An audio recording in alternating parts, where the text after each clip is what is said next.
So you really need to learn about like the games and all this kind of shit. Okay, let's do the synchronizing disasters clap. 1, 2, 3. Okay, that was good. That was a good omen. Unintentionally good. Yeah, good unexpectedly. evening, good night, and good day, good morning, everyone who is listening or who is sleeping along our podcast. And today is a wonderful day to start it up again. In the studio we have a couple of drum sets, the PA's door, Tamas, Boris, and our guest, Denis. Hello. Hello, guys. Drum sets. Okay, all right. I just wanted to introduce you to the family. Oh, okay. So feel free to continue. But yeah. So we have the usual suspects, Boris and myself, and then Denis, who already said hello. But yeah, please just say a few words about yourself as an introduction. Yeah, my name is Denis. I'm from Russia. It is, yeah. I live in Estonia for about 2 years now, and what I usually say to people from Estonia is that I'm from Finno-Ugric region of Russia, which makes it a bit closer to Estonia. And some of the symbols, like Tallinn city symbols, are actually really close to what I used to have in my hometown. Yeah, that's it. Which Finno-Ugric? You're also Finno-Ugric. But Hungary, right? Finno, yeah. Yes. So the Hungarian language also is Finno-Ugric, and I know obviously. So Hungarian, Estonian, and Finnish, and I know actually there are some used tribes or so small settlements, small regions of like actually geographically far from us that are also from that family. I didn't expect. So what does that mean? Do you speak another language? Unfortunately, I'm not. But I could speak. So I'm from Moldova Republic. So I guess in Estonian it would be Mordva. So that's the nation, which kind of which is Finno-Ugric. Huh. We have Moldovan language. We have like two main branches, Moksha and Erze languages. And some words are similar, but in general it is a bit different. I mean, the language tree is the same. Some words are the same, but some are not. But you don't. I mean, okay, you don't really speak that language, but like anything in Estonian familiar? Yeah, like I think üks, kaks, kolm, right? 1, 2, 3, and for Moldovan it would be Kafta, Kolma, something like this. So it sounds a bit similar. Oh yeah, Hungarian is not even that. That is not. Okay. 1, 2, 3. This is 1, 2, 3. It's You just randomly pick up noises. Yeah. That's exactly. Oh, okay. Wow. Okay, that's very interesting. I didn't expect to meet someone who is. But yeah, it's I wish we were some kind of other language tree or family where it actually means something, as in it's useful, because this again to me 0 Estonian, 0 Finnish, and 0 this as well. All right, and what made you come here? Actually, what made me smile, right? Well, actually, even what made you come to Estonia? To Estonia. It was for work. So another funny story, I guess. I think in 2019 I got invited to work as IT specialist in Estonia, which I completely refused. I was doing my own thing in Russia. I was moving to some other apartment, so it didn't make sense at all, and I refused all the invitations, and it was the time, like good old times, when we had a lot of invitations. If you're IT guy, people just want you to work with them. Okay. And then a couple of years later, we were living in St. Petersburg. I received another invitation from the same company, and I couldn't even remember that it is not the first one. And I came to my wife and I said, like, look, we had a really nice holiday a couple of years ago in Estonia. We had a great time. And it was a joke, like, look, someone is offering me a job. Like, how funny is that? Let's move there. And we laughed. And then at some point we stopped laughing. And we started to think, okay, what if it is actually possible? We started to discuss. And it was super random, I would say. Like, it was a joke, which then, I guess, in 3 months from that moment, we actually moved. It was not super big distance. We lived at that point in St. Petersburg, so it is reachable by car, like 1 day, 5 hours, I think. Oh, is it? Okay. Was it 5, 6 Something like hours, this. 600, or what is the distance? I think it St. is like Petersburg. 2.5 hours from Narva to Tallinn, and around the same time, around 3 hours from Narva to St. Petersburg. But border crossing can be tricky, and it can take also a couple of hours. Or okay. Yeah. All right. Yeah, Especially on the Russian side. Coming here. Other way. Yeah. Yeah. Okay. So Estonian side usually is everything is done. Okay. But from the Russian side, yes, it was a hassle. I don't know how about now. I don't think it's easier. No. But so yeah, let's go to the what made us smile part. So Boris and I will do it first, kind of warm it up, and then you. So Boris.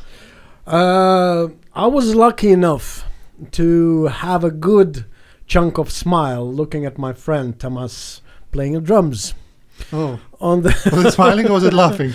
No, I was at first I was smiling, then it turned into the laughter. Ah, nice. No, it was really unusual because the only time before I saw him playing drums was on some videos, random ones. I guess, yeah. Yeah, but now I've seen it with my own 2 eyes, and I was like, it was good. It was glad that I didn't see this. Unfortunately, you didn't see that because you were wearing shades. But you did take some videos, right? I took some videos. Yes, I took. Yeah, some I still videos. need to send those because I want to see. Well, it will cost you. Okay. Well, that was made me smile. Mine is basically the same, just on the other side. So yeah, I got to. I think I did mention this on this. Yeah, this podcast probably a few times that we do some karaoke with some guys and girls from the office, and I'm not really a singer, but I like playing drums as an amateur. But what I enjoyed, and then at the company Christmas party we had a little section where we performed, and I was super nervous before. Oh yeah, and yeah, people could tell, you know. Yeah, and but then it was fine. The drum kit was actually very nice. One of our friends who is a drummer, actually Sean was on this podcast before. He's actually a trained musician and a drummer. He said it is a rare Yamaha drum kit that they don't manufacture anymore. It used to be what is called? It's the beach edition. It's a beach edition or something, if I remember correctly. And he said that they stopped manufacturing that when the manufacturing went from Japan to I don't know which other country. But yeah, so he said it was a nice drum kit, and actually it did feel nicer than the ones that we have in the practice rooms that we are renting. So yeah, it was. Obviously, we played the few songs that we always play, and then try to get other people up, and then it's kind of the most nerve-wracking, but also the most interesting and exciting part. If I pull it off, is when someone someone sings a song and I don't know the song, I never played the drums, and then. Well, often I know if it's a popular song, then you kind of know the structure, it's familiar. But like I start with just listening to, okay, these are the basic beats, and this is roughly the rhythm, roughly the kind of the idea and the mood, and then I just kind of play along, and then not necessarily on the same beat as not the same hi-hat pattern, not the same bass and snares and all those kind of things, but if I can pick it up, then it's actually good. And I think it was good enough. I mean, I wasn't booed off of the stage, so it did make me smile. So yeah, that was pretty cool. So Denis. Yes, Denis. What Yes. made you smile? I have two things. Go for it. Okay, let me start recording. My quill. I'm ready. Yeah, so the first thing is kind of obvious, I guess. When Boris invited me to the show, that really made me smile because I'm your biggest fan, right? Oh, yeah. And let me explain. So I always enjoy to listen to some inspiring stories. I enjoy talking to people who are doing something out of the box, and you guys, you are definitely doing something out of the box, not to mention this podcast, but there is also, like, you do music, right? It can be music, it can be cooking, God knows what else. I am sure you We have a do lot of more than secret that. talents. Let's not Yes. get there. What else? Yes. And all of your guests are super interesting people. They all had something to share. They had their stories, and for me, it is really interesting to hear stories like this. It also inspires me as well. I look to these people. I want to be like them. So that actually made me smile when you invited me. I feel like I'm close to those great people. That's excellent. Well, That's Yeah. a good compliment to us. That's actually. a Thank great you very much. success. Yeah. So the Thank you. butt licking part is over. Where can I get my money? For this? Oh yes, yeah, Don't worry, sure, you yeah, get Okay. money. we'll talk Okay. about it. We'll Okay. get back to that Absolutely. after the show ends. Yeah, and there was actually a I second hope thing. that's not the second thing that makes you fly that the Uh, money you are really receiving. Yeah. So I have. So we have some kind of social club, me and my friends, which I kind of created, and in this end of October, November, we celebrated 5 years of Oh. this thing, and that really makes me proud that it is still going. Mind me asking what this social club is about? Yeah, of course I can talk about this. So maybe I can start from far away. Start from the dinosaurs. So 5 years ago. So actually once me and my wife, we went on a vacation to some cabin in the woods, and there was no internet. You know, I couldn't sit on my phone. Only bears. Yes. And it is actually a great thing. We can also talk about this, like this digital detoxing thing, Yeah. when you Oh, yeah. when you remove all the technologies. It actually makes your brain work. You have to think. You have silence, which you have to fill with something, and you fill it with your own thoughts. So yeah, all we did is, like, we slept, we ate, and then we also read a lot. So I was reading this book. It is autobiography of Benjamin Franklin, and it had this. So he was a great person. Like, he invented some stuff. He was a great politician. So he wrote this story about himself, and one of the things he did was the social club. So he created a social club. It was called Junto, if the word makes sense to you or not. It has some different meanings. It can be a bit political, but in general, it is like a self-development club, like for people to share knowledge. It was also called like leather apron club. So it was not like people from higher society joining, but he tried to gather some regular people who were who were smart, who could bring something, who was interesting, and it was 12 people. They they were doing these meetings. They were discussing some things. Mostly, I would guess it was political things, because he was a politician. So they tried to make society better. They tried to discuss some philosophy, art, moral things, like what happens in the society, kind of thing. And they actually, on this Junto, they invented libraries, like public. They started to share books, and they created a library, like public library. They also created like some fire teams to patrol. So and I was really inspired with this idea, like, wow, people just gather together, they self-improve, they share knowledge, they discuss stuff. And so I thought, why not try to do something like this, like to try to have my own Junto. And it took some time, of course. It was around maybe a couple of months. I was thinking about it, like how it would look. Would people even join? Would it be interesting? And then I made a short plan. I invited some people, my friends, and the reaction was completely like opposite. Some people said, like right from the start, they said, wow, it is a great idea, I want to participate, count me in. But there were some other people who said, like, do I have to like do homework, like to create papers every week or something? Do I have to do that?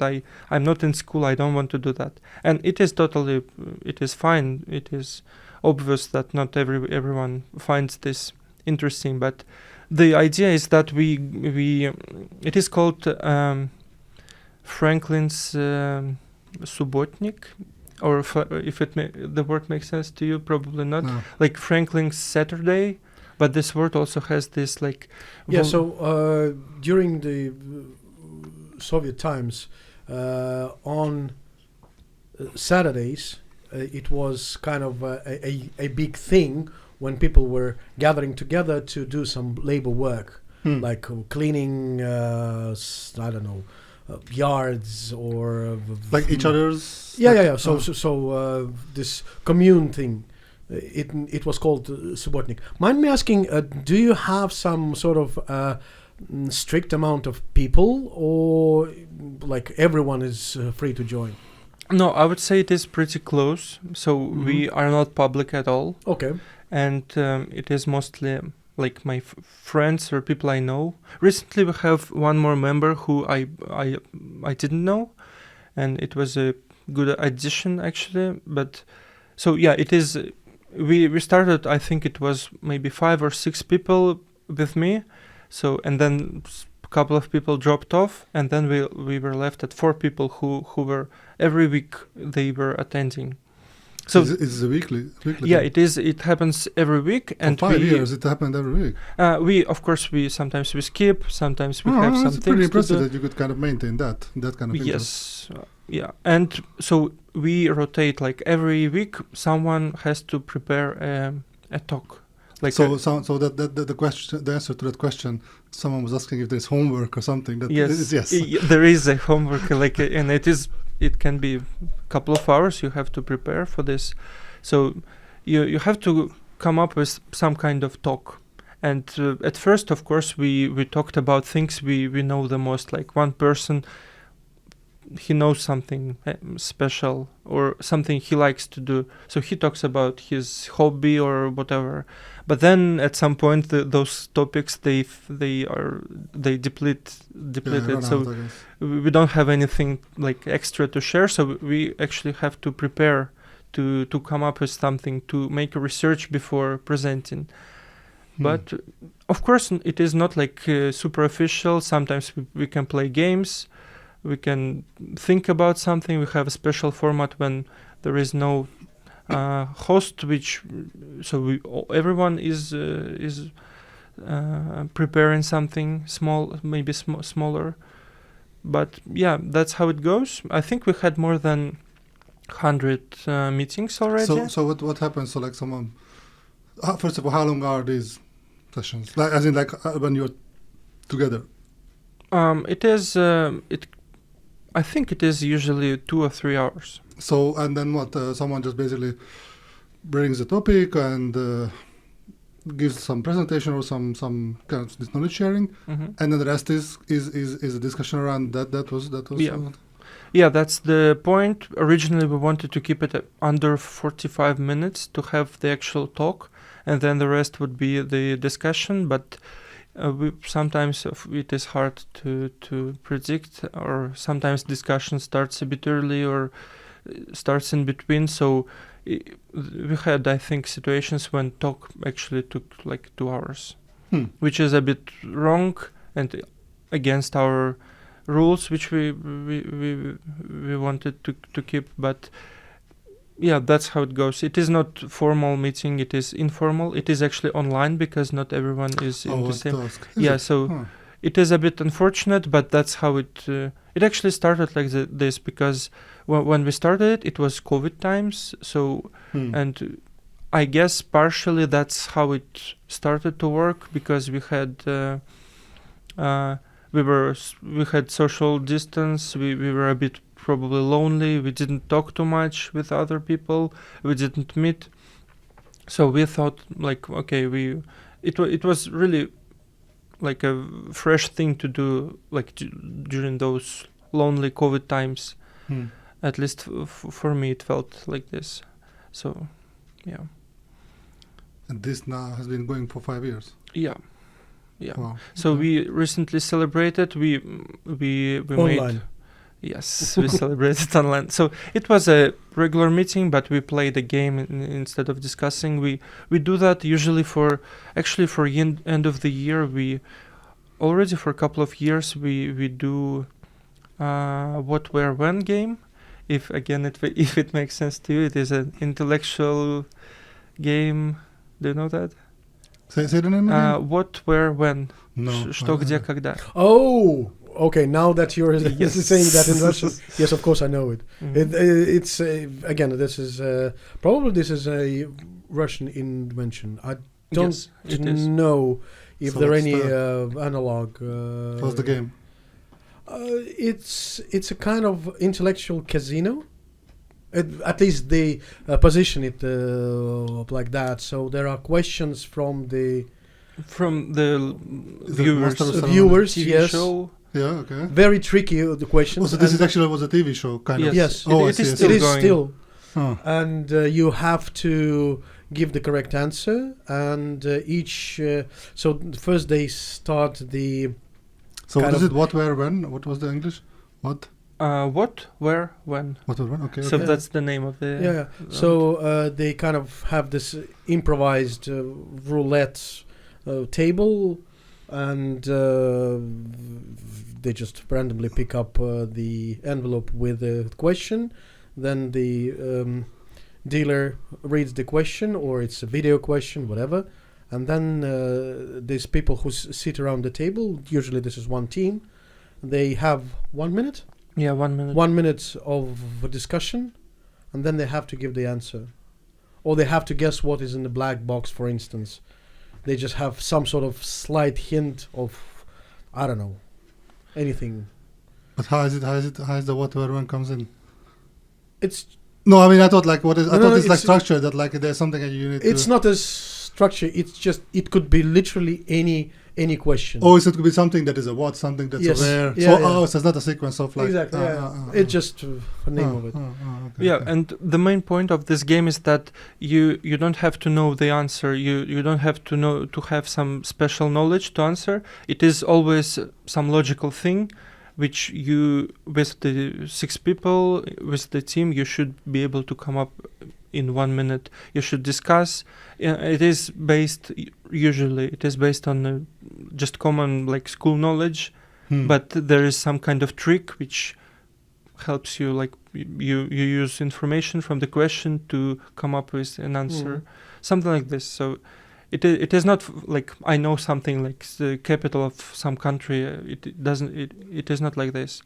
So we try to play this game online. For example, for Christmas, usually it happens. And this time we actually played other game. This time there is I think English version of it, or other way around. So this year we played Family Fraud, I think it is called.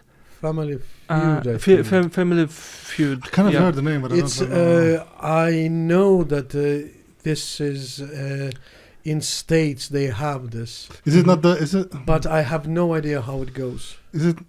So there was Always Sunny in Philadelphia. There was one episode when they were playing, and it was also two families. Mm-hmm. But I don't know if it's that. I have no idea. And then like one member of the family, usually it's either like the family together kind of answer something, or you nominate someone to, and there's like a special quest for like answering whatever's, and I don't know, one person goes out from each team, and then in the middle you have to press the button faster to answer the question. But I don't know. But it does ring a bell, but I don't know. Okay. Yeah, so shortly, they went on the street. They asked 100 people some stupid question. Oh yeah. Not stupid, but for example, what made you smile, right? And some people answered one thing, other people answered other thing. It's YouTube is full of these, or Instagram is full of these clips where, what is the name of the American presenter?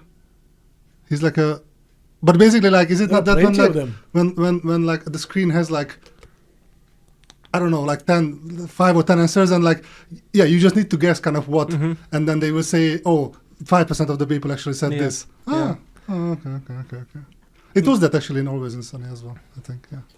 Okay. Yeah, so sometimes we play games like this just for entertainment. There is no like educational side of it, but mostly we try to discuss something meaningful. Yeah, and I guess it is a big thing. Like 5 years, we kept doing this. Of course, we miss. Is your wife in it? No. She's not. That's an escape plan. Interesting. Yeah, that makes a lot Does of she know sense. about it? Yeah, of course. She knows. Yeah. Now you're getting club. into trouble. Yeah. If she listens to this podcast, Denis. Yeah, I thought you are like, I don't know what. I thought you were watching porn, but what is this social club? When I was preparing to talk about this, I learned that some people. I learned that Benjamin Franklin didn't have any women in the club, so it was men-only club. I think that was usual thing back in those days. I guess it comes because, from the time. women didn't have any rights, anything. They were just, sitting at home. Bullshit back then.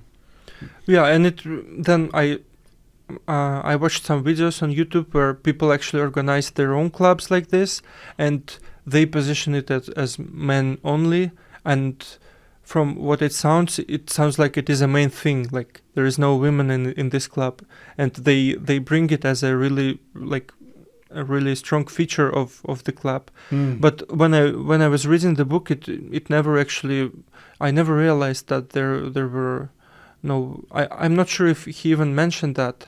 Maybe he mentioned, but for me it was never the point to have only men. Right now we have 6 active members, and we don't have women, but it is not because we restrict. That's how, just because we couldn't find one. Do you have some sort of inaugurational process when a new member joins, or you just, hello, this is Alexander, he will be our member, and everybody's like, oh yeah, hi Alexander? Yeah, people are actually a bit cautious about new people, because it is super close. It is not a public thing. It is more than like friends thing. Your friends circle. You have four buddies. You talk with them, and then like how easy would it be to bring some random person and have a good time with him? But does everyone know each other in person as well, or sometimes there are some who only met online? At this point, we have so we had main group of 4 people, and we've been like this for maybe a year or 2 years, or 3 years, and then I invited one person which knew from different, like he worked with one person, he worked with me, and he didn't know another person, so he was partially known. So we invited him. It went good. He started also to have his own talks.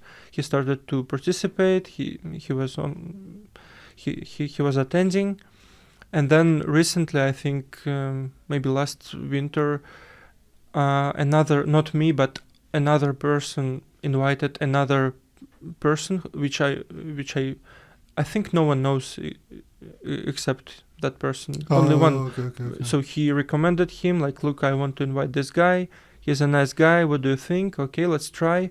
So we invited him, and he made his own talk. That's actually kind of the price you pay to enter it. So you have you Did you have sort of a voting afterwards? Or you just all agreed, okay, he's a cool guy, we can have them for good? Or, I don't know. Yeah, it was like this. So everyone had a positive impression of him. He had an interesting talk. So he was just talking about himself, his projects. And it was obvious that he's an interesting person. Like it was fun to listen, like what he does. And we actually also had a guest talk. So we invited one person. We didn't want to invite him to the club, or maybe it was that he didn't want to join. He didn't want to commit to come every week, but he wanted to make one talk. It was about yoga. So he came, he made one talk, then he disappeared, and he's not attending, but we had this one guest presentation, guest talk. So I guess that was the only one that somebody joined, but kind of afterwards been not refused, but never attended again. Yeah, kind of. At the beginning, we also had, I think, a couple of more people who participated in a couple of meetings, but at that point, we also were just, figuring out what would be the right format, how we organize this. So I think that there was a person who, attended maybe 5 talks, and then when it was time for him to present, he disappeared. Wow. Yeah. Oh, wow. But So I didn't know this guy really well, so...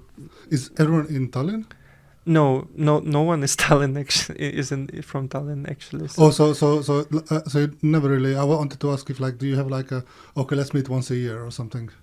Do you do... We wanted to have that. I think once we had partial attendance, we were 2 or 3 so it was 4 of us, but one person was online, but the rest, I think 3 of us were together, so we had one talk almost offline. And it was actually it would be really nice thing to do, but right now we have some people in different cities in Russia. We have a person in Spain and another person I even don't know. I think he's in Poland or some European country. Okay, so it's not just and the all Russians speaking. Yes, it is a Russian community. Okay. Yeah. Never heard about. I mean, I've heard about clubs, but never had a social clubs where people are doing kind of TED talks. I guess to each other. It's pretty cool. And what I wanted to say that won't you be guys been thinking about doing something like that for the broader audience, or only for yourself? This is mine, my own, my precious. Yeah, it is. I think at the beginning I was super against going publicly. I didn't want it to be public. Right now it doesn't sound too bad. Also, looking at your podcast, it is definitely a public thing. You invite people, you talk, you broadcast, and it makes sense. But I'm not sure if that would make sense. Who would want to hear people nerds talking? Well, listen, I would want to hear this. Especially this. But trust me, for each product there is a buyer. So yeah. Well, yeah. What was that we were just talking about bit before the show about this person who is just learning, recording himself learning online, just opening the book and learning, and someone else opens the video, and then you feel you don't learn alone. So yeah, there is an audience for exactly. Yeah. So and people do listen to strange things. I'm not saying that your You're the social stranger, club like- is strange, but I'm just saying that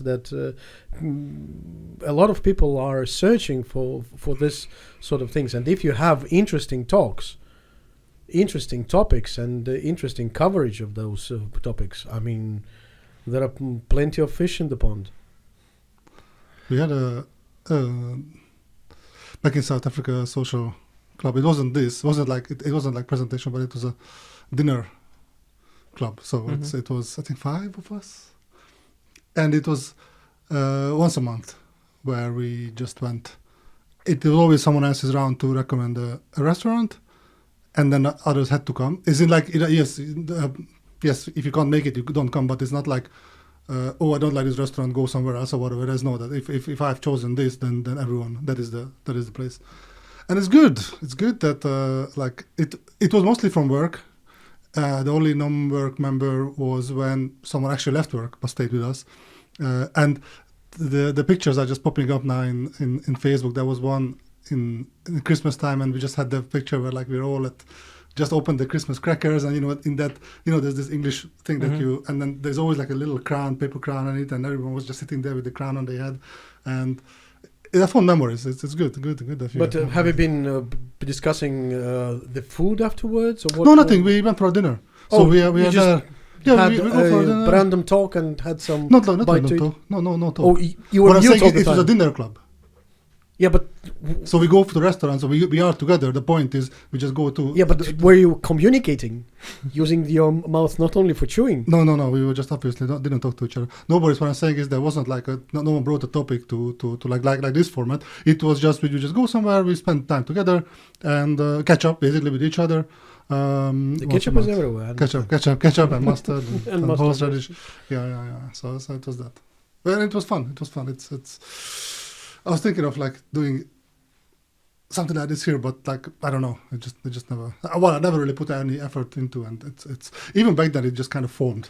We were friends at the office, and okay, let's do something. But yeah, okay, that was pretty cool. So this so Benjamin Franklin's club was similar. So there was also someone is bringing so the format is a similar of what originally.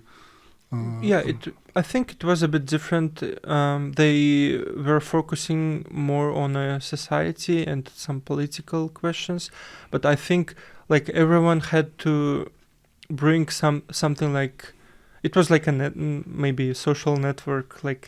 Everyone had to have you heard of someone being I don't know, accused of something wrong or unfair? Do you know some person who is doing something good and we could help him, something like this? Okay. But also I think they had one talk which everyone was listening, and then after a week or something they were preparing for discussion of what they heard. They did their own research, and then they would gather again, and then they would discuss and come up with something. And I think also what is different, they kept it to 12 people. It was only 12 people in the club. But then a lot of people wanted to join this club, and they've heard about it. And one of these 12 people, they created their own clubs. So they became directors of their own clubs. They started to gather their own people. So it was kind of network of. So he also mentioned, I think, that it was easier for them to present some ideas for the society through this network. Some ideas they put, and then this idea would then go further.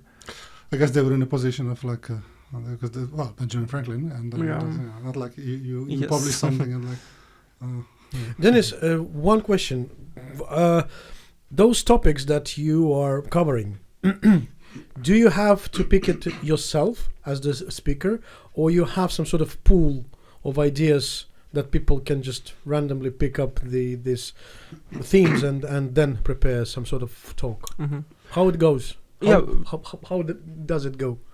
Yeah, at first we had this. So the speaker he suggests like, okay, I want to talk about this, and then people have to agree or disagree. Oh, But most of the time, Oh, people okay, were okay. agreeing, like, okay, fine, and then at some point it moved towards that we cannot even. It is possible that you do not announce your topic until the day comes, so people don't know what I will speak about this Saturday. It can be anything. It can be a surprise. It makes it a bit tricky, probably, because it can be boring. It can be yeah, something. that was which my next question. Were there any topics that were so boring that you could just almost fall asleep there? For me personally, I'm not super interested in history. So if it is a talk about some history events, then it is a bit less interesting, or maybe about like some special like tanks. It is, but that's also the point of this gathering, that sometimes you go out of your comfort zone, out of things you actually are interested in, so you have to move a bit beyond that, and you have to listen to things which are not interesting, and then maybe you start to understand it better. Okay, I see why this person likes this, or you would be like, okay, that's why I didn't like this topic. And you ask the questions as the aftermath? Yes, usually it is like a discussion which is even can be even longer than the talk. Oh. It can also go to some like side topic, but we do not have strict rules again. Are you allowed to use Google or ChatGPT in the sense that if you have some sort of,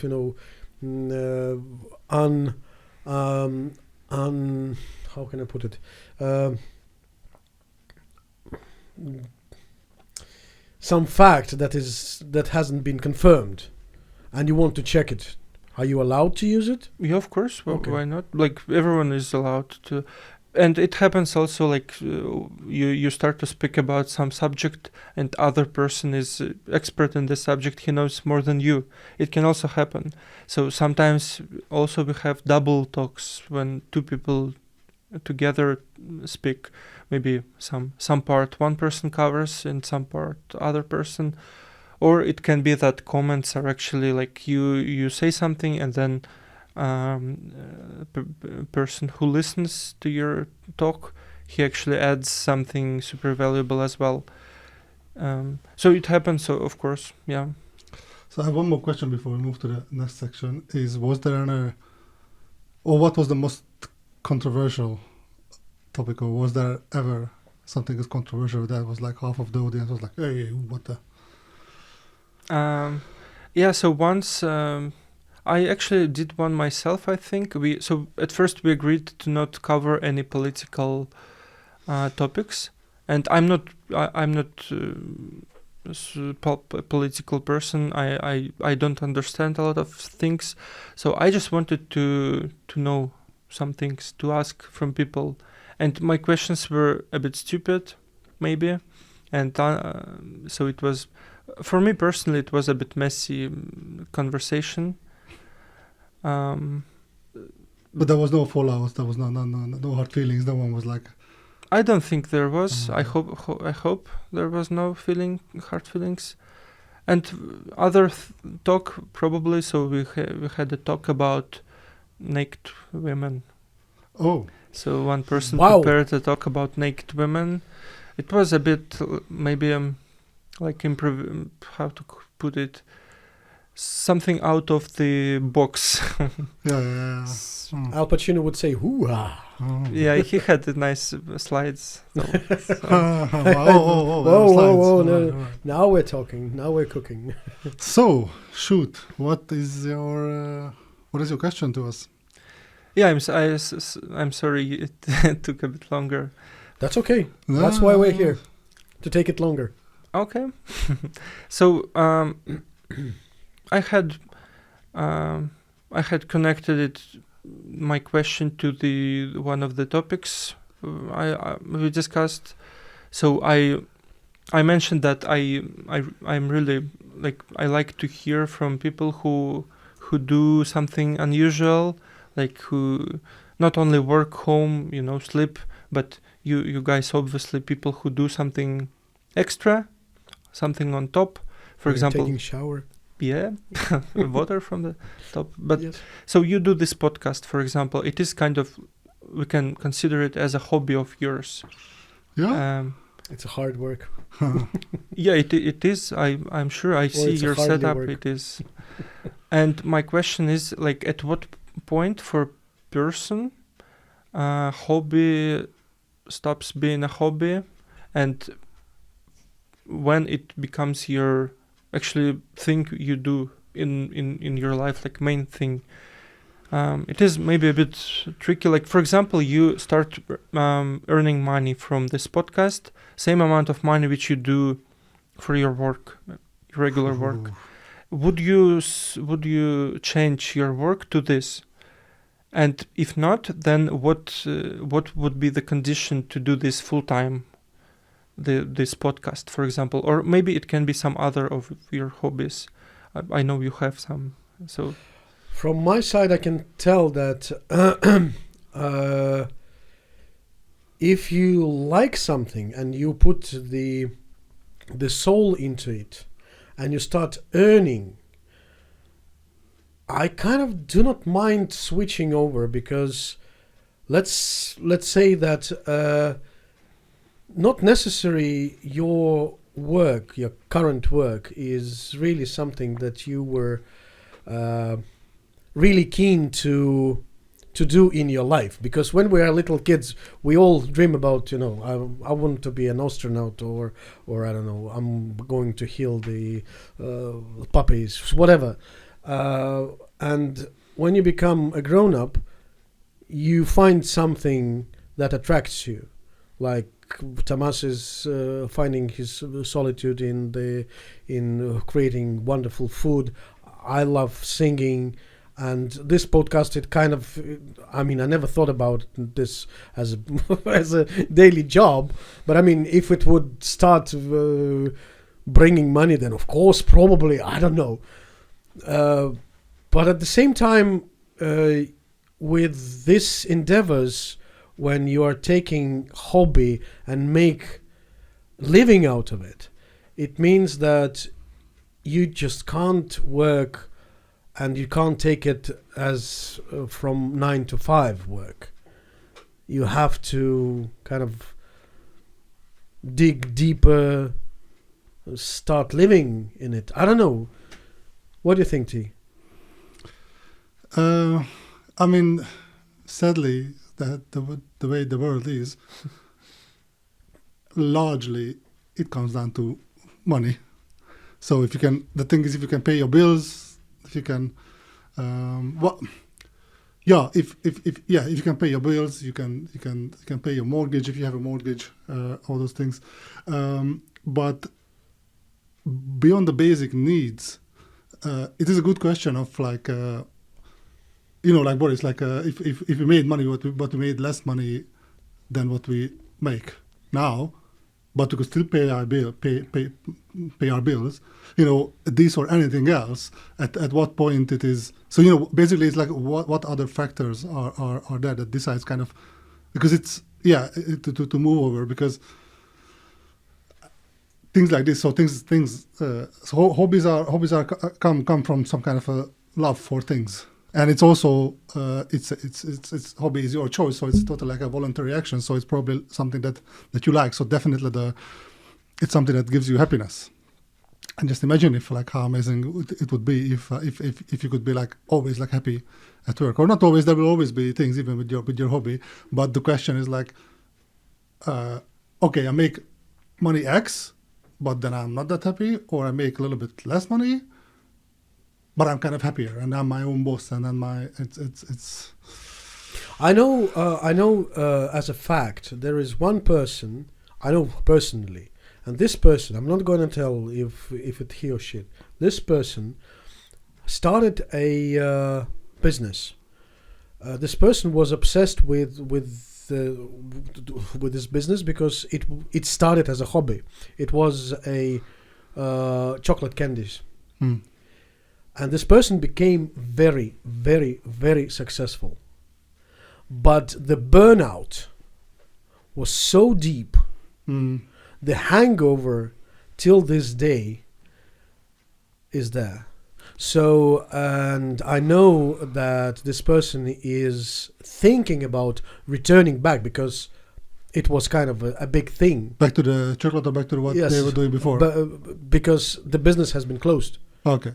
This person could not continue because of all the stress that was taken in. Although the equipment, the quality, the people that were surrounded, it was a top notch. But just how fast you're getting from hobby to the burnout, because you took it as the business.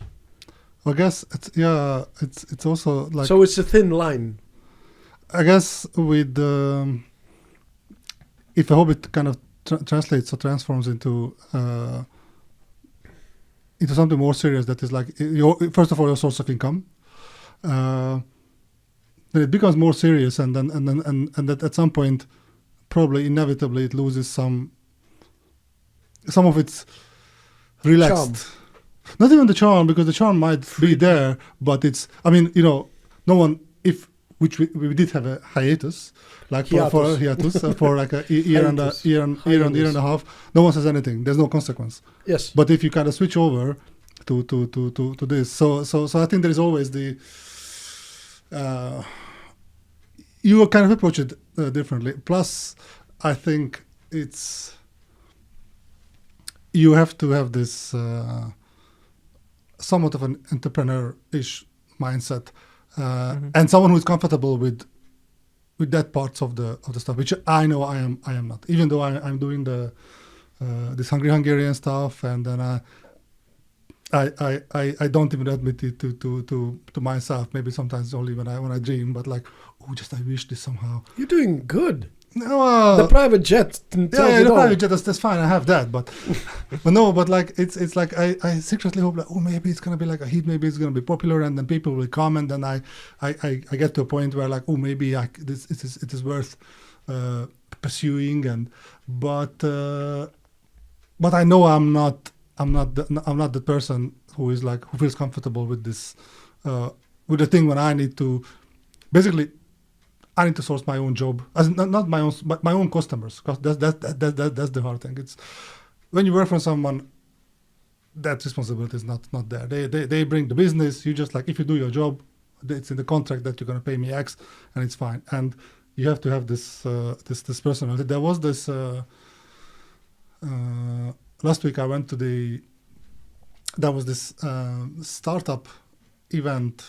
It was hosted at the Wise, and it's organized by this company called Technopole, which I probably Boris I really like. Oh, you don't know it? It's an Estonia. Basically it's a technology or startup incubator, and there was this one guy who was at the panel conversation, and because there was a panel conversation after the presentation, who is the CEO of this company called Modash, which is an Estonian kind of startup, and he was like young, very very very very very young. Before the so there was like a buffet or like a little like some finger food before the thing, and I didn't know him, and he was just standing next to me, and I was even thinking like, so probably like college kids also come, and then panel conversation. He's a CEO for and he's actually 25, so he was at least I was right judging the kind of the youthness of him, but he is a guy who is like. He just pushes. He has a dream, he has a vision, and doesn't let it go. He quit his job and took the risk, and then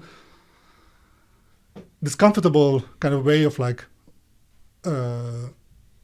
going there. That you only give up everything. That once this thing is already making some money, that's not. I don't think that's the way you kind of create successful businesses. So I don't know. It would be amazing. You have to be visionary, and you have to. be willing to take the risks. Mm. And you have to understand that there will be very deep downs. There might be ups, and I but don't there think will I'm good definitely be downs. and I don't think I'm good handling. Yeah, I'm just my mental setup is not Sylvester Stallone in his iconic Rocky, he said that it's not how hard you can punch, but this is how hard you can get punched, still stand up and continue punching. That's what the business and the life technically all about. But do you have some hobby or something that is like, let's say, even if you dreamed and like whatever that could. Yeah, I was thinking about this, so I don't have anything in particular to speak about, but I wasn't even thinking about this business part of this. Of course, I'm not also this kind of person who has this, some features which help to lead a business. So I'm not even talking about this. My question was more like, let's imagine you have a small team. For example, for you, Boris does all the paperwork, all the money things and business related things, and you just do what you do right now without payments. So you just record.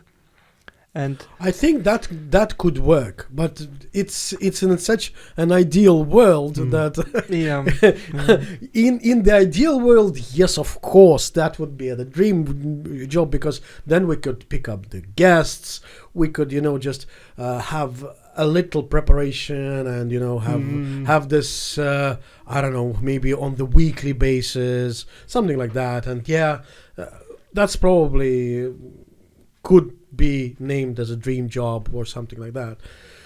But unfortunately, we just started from the pragmatic point of view, and that's not how it works. No, it makes total sense to start with this point of view. I mean, I hope Boris also agrees, want to... You haven't told anything yet. No, I did. And Boris will agree. No! I'm about to. Okay. Say, yes, €5. So, I want to put some money into advertising this. Just like some Facebook adverts. Put in $5, $10. It's not a lot, and it will not be like a wide reach, but... who knows? But just plus one, plus two. Just to see what happens there. That's how big names like Joe Rogan started. They just invested a couple of bucks. I think. I actually wanted to say one small story. So we, two friends of us and we tried to make an internet project. So we created YouTube channel and started to record some story. There was no video, only audio, and it was recorded by a robot, like in times several years ago, like when robots could read really hard the text. So we recorded a funny story. For me, it is super funny, and we put a lot of effort in it. So we made, I think, one season, like 16 episodes. Is it out on YouTube? It is, but what I wanted to say about this, like, we were afraid that people would say bad things about our project. Like they would say it is not interesting, it is some bullshit, and we were afraid of that. But actually, what happened is something even worse than this. Oh, total silence happened. Oh, so yeah. No one listened to this, and it was a bit hard when you put a lot of effort in it. This is the truth of life. People are we do expect them to be angry and be this mean to you, but actually they are quite ignorant. They just don't give a shit. They might be listening to, I don't know, couple of seconds, and just turn it off. That's what happens to the music. That would happen to the podcast all our clapping means nothing. It's just nothing. Nobody loves it. No. So was this in Russian? Yes. I was like, so I can't. Yeah, I mean, I don't even want to advertise it or share it. Okay. It was just one thing that happened, and we remember it by this. So it is hard to be ignored. Okay, now it is time for the rapid questions. We have reached the limit. I don't even know what's the time actually. I think we're over time now. I never understood these things like it is overtime. Like YouTube gives you limits. You have to stop at after 1 hour, and that's the end of it. I do understand that guests or the hosts, they might have their own private lives that they need to attend to, but if the conversation is good, what's the point of stopping? Yeah, I know. I mean, it's just. But let me start up the. Oh, okay. The first one will be, if you could have any superpower, what would you have? That would be teleportation. Very useful. Very useful. Yeah. I was thinking about this. So I know that. You have it in your bucket list. Yes. Teleportation. Teleportation is good.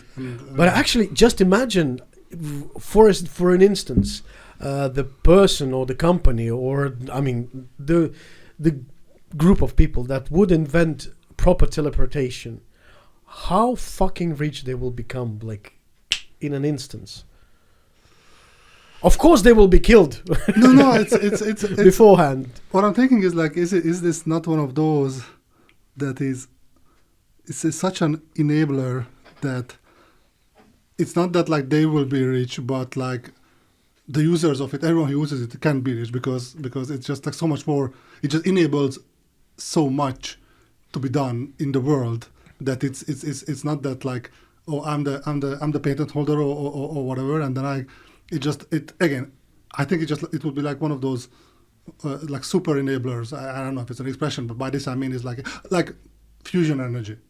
Like if fusion energy, someone kind of managed to kind of harvest it and properly like control it, it's infinite. So you don't need to worry about. Let's forget the politicians and all those kind of things, but it's practically, for all intents and purposes, for us and on Earth, to the scale of Earth, it will be infinite energy. So like, you never have to pay for gas for whatever so it would change the world. So it's something like, I think it would be like that effect. So that's probably a very good topic for some of the longer conversations. That's the thing. I don't want to go too much into it. But before we continue, just to also give you context, although you as a faithful and listener, you know this, but these questions, frequent listener, these questions are meant to be for kids. Yeah. All right, so let's see what Boris gave. Why you never say all left? You always say all right. Let's do this. All left. All left. Oh, let's straight. Maybe. Okay. Oh yeah. Yeah. So, what would you do? I've never seen this question before. What would you with the $1,000? What would you do with $1,000? If someone give you, you have to be very specific. And what till the last cent. I actually recently did something with $1,000. I do it every month with $1,000. I pay my rent and stuff. So I would pay my rent, and then for my own $1,000, I would probably put it somewhere.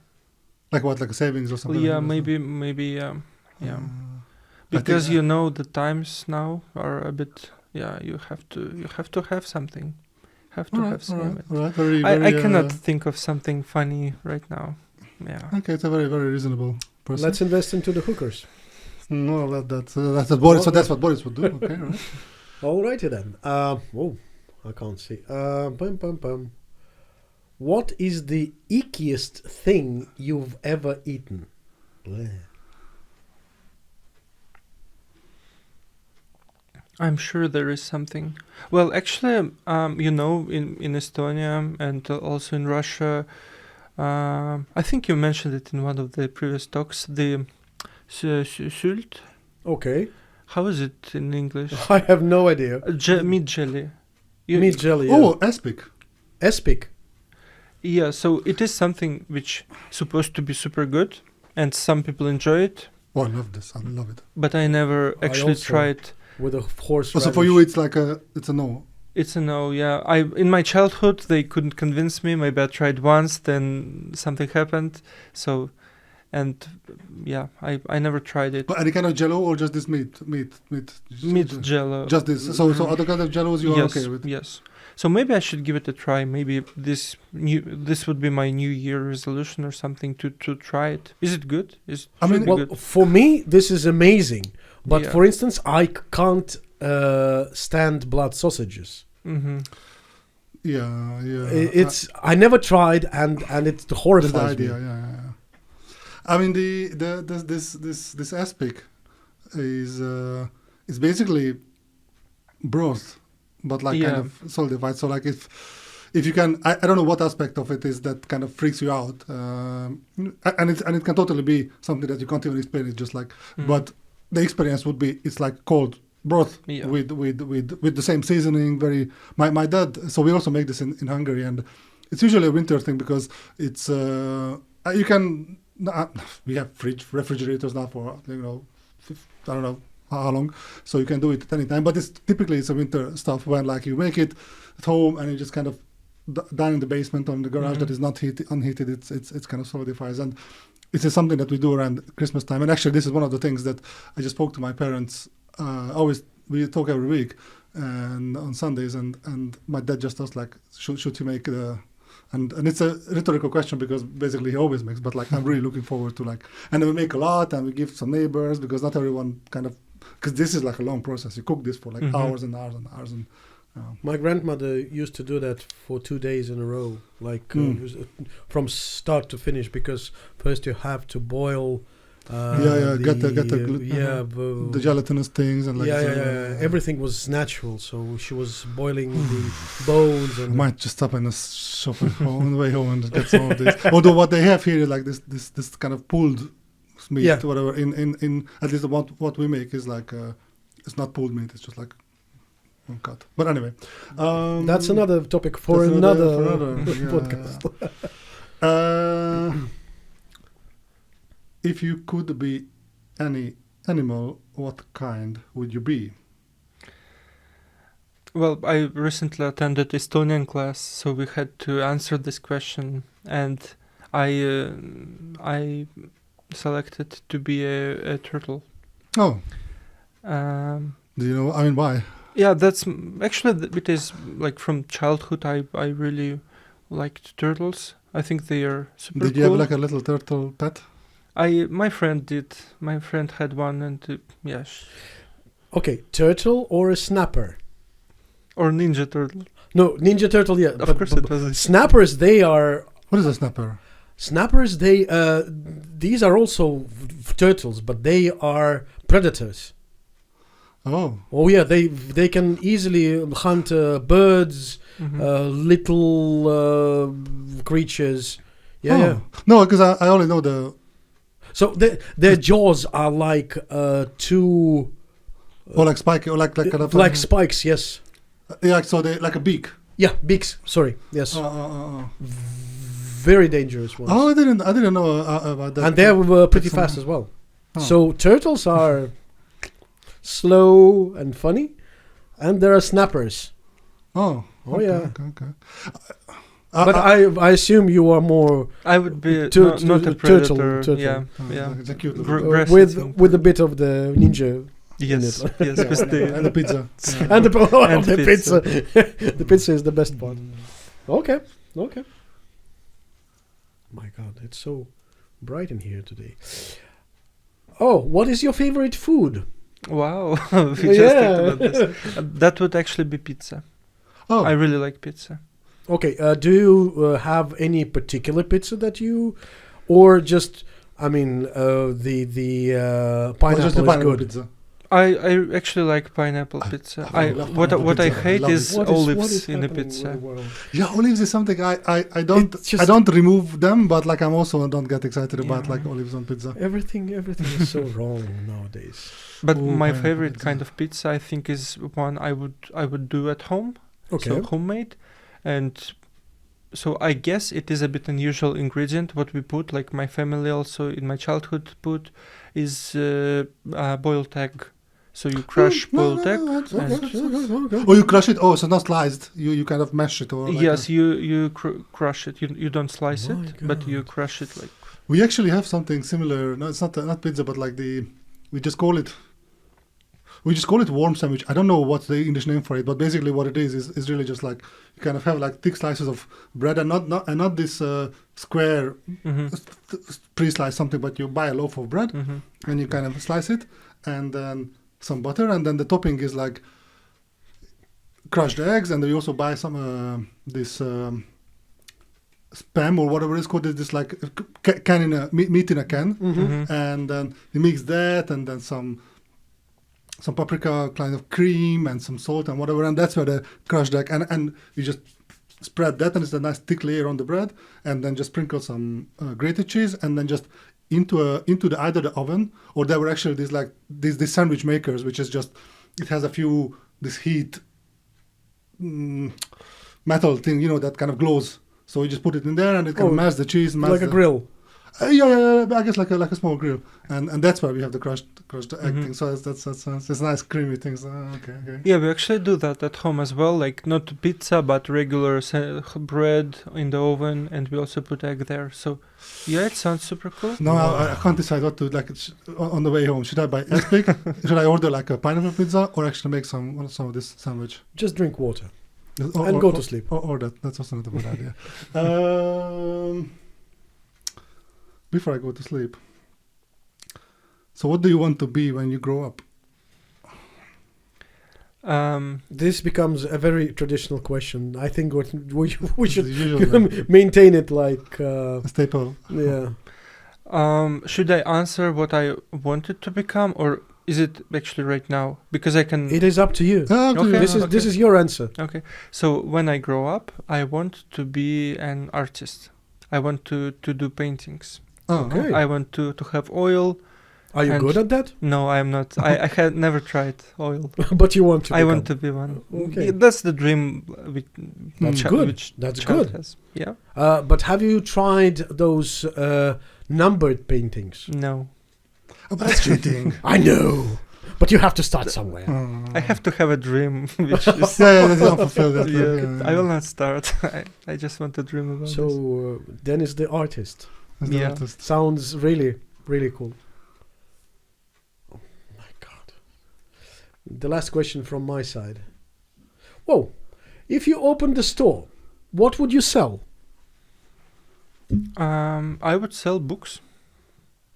Oh. I would have a bookstore. Interesting. Do you think taking away the business aspect of that, because obviously nowadays people, I know that people still find it attractive to have a physical books rather than on the Kindle or whatever. At least now I know that it's kind of a thingy.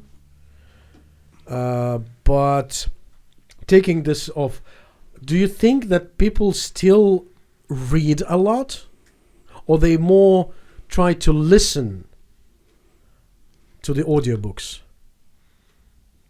Well, it is hard to say for like society, for people. I definitely read more than I listen. And I actually, now that you mentioned that, I hate physical books. Not I hate. I love reading, but I don't like to read paper books. Okay. I like to use like Fair ink book, the digital book, because it is just more convenient. You don't have to hold it. But for some reason, like when you asked this, the bookstore came to my head. Okay. So did I start the questions? No, you have the last question. Oh, You're okay. supposed to have one.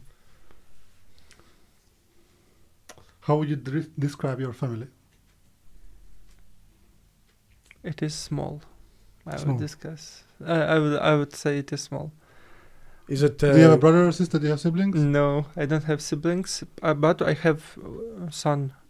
I have my wife and my son, so that would be my immediate family. And some people say to me that it is small, like go like get another kid, because you Yeah. like he would be like really. It's Black Friday, so Yes. How old is your son? He is 3 years now. Mm. He is 3-year-old. So he was born here. Yes. Okay, cool. Yeah. Yeah, and I'm also the only child in my family, and my wife is also only child in her family. So we are kind of like loners. But Alright. together we are not alone. No, exactly. That's how that works. That's the whole meaning of family. Yeah, that makes sense. And that Alright. I think was that's it. Denis. Thank you very much, Denis. Thank you. Thank you. Bye. Cheers. Bye.